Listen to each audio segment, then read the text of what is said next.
What are you eating? Ice cream chips. Ice cream chips. Who told you it was yummy? Yeah. Yeah. Mummy did. And is it yummy? Yeah. Uh-huh.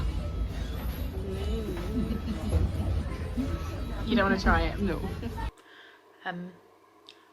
My hair has been in a hat all day. We're just gonna ignore that.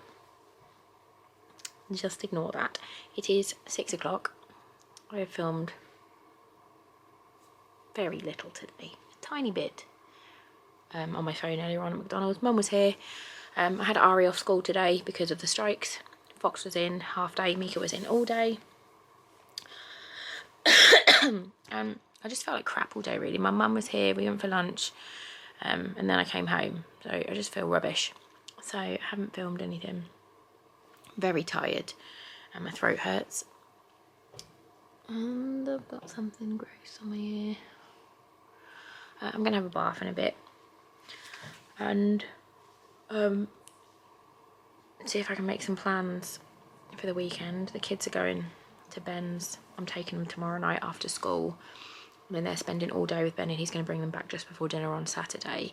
So then they're with me Saturday night, and then Mother's Day on Sunday. I've got my mum and my brother and Amy coming round on Sunday, so that'll be nice. Going to cook some dinner. We can do a tarot. I'm running out of ones in this deck. My instincts are to be trusted. That's an interesting one today. So yeah, I'm gonna go. I will talk to you tomorrow. I promise I will film something tomorrow that isn't just like 10 seconds on my phone. So yeah, I love you and I will speak to you tomorrow.